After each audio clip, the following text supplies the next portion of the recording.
The security guard almost turned him away.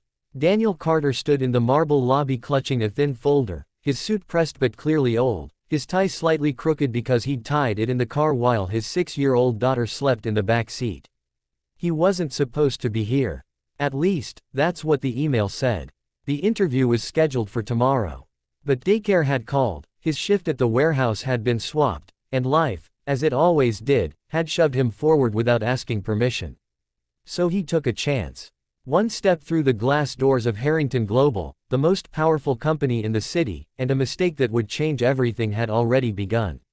Upstairs, Eleanor Harrington stared at her calendar in disbelief. Billionaire CEO, media darling, ice-cold negotiator. Yet today, 3 of her top candidates had cancelled.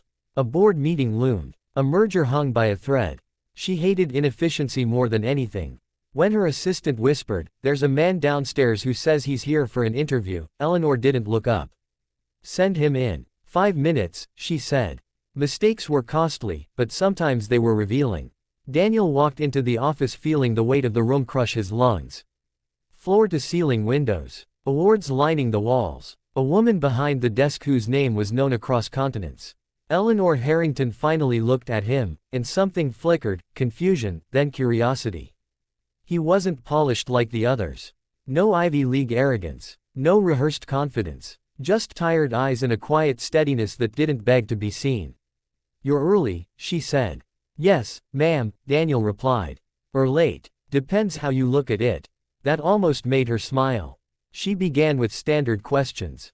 Education. Experience. Daniel answered honestly. No MBA. Community college at night. 10 years of logistics work. Promotions missed because he couldn't stay late. Eleanor's pen paused. "Why couldn't you stay late?" "My wife passed away," he said softly. "I raised my daughter alone." The room changed. Not with pity, but with weight. Eleanor leaned back. She had interviewed thousands. Everyone wanted something. Power. Money. Prestige. Daniel wanted stability. Time. A chance. When she asked where he saw himself in 5 years, he didn't say CEO. He said, "At my daughter's school play without checking my phone." That answer unsettled her more than any bold ambition ever had. She was about to end the interview when Daniel's phone buzzed. He silenced it immediately, embarrassed. Eleanor raised an eyebrow. "Emergency. Daycare," he admitted. "They close early today." She surprised herself by saying, "Answer it." He hesitated, then did. His face drained of color. "She has a fever," he said, voice tight. "I need to pick her up." Eleanor watched him gather his folder, ready to apologize and disappear. In that moment, the billionaire CEO saw something no resume could show. Character under pressure. Priorities revealed. She stood. "The interview isn't over," she said.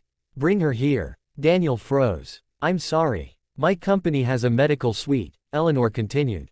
"And a playroom. Go. I'll wait." What happened next shocked everyone, starting with Daniel. An hour later, Lily sat on the office couch coloring while Eleanor reviewed Daniel's file again, this time slowly. She asked him about supply chain inefficiencies. He offered solutions, simple, human, brilliant. He spoke about workers like people, not numbers. About losses not just in profit, but in morale.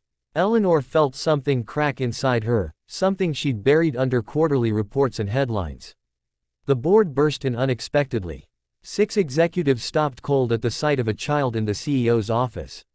Eleanor didn't flinch. She introduced Daniel. "This," she said calmly, "is the man who just explained our biggest logistical failure in 3 sentences."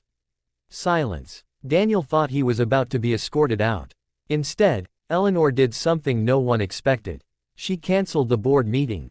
"You're all invited back tomorrow," she said.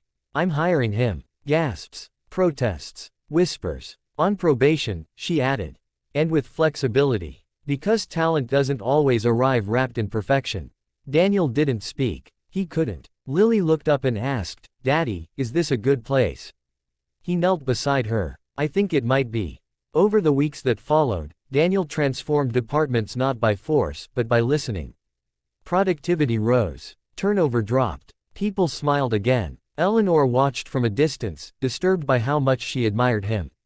She had built an empire but forgotten how it felt to build a life.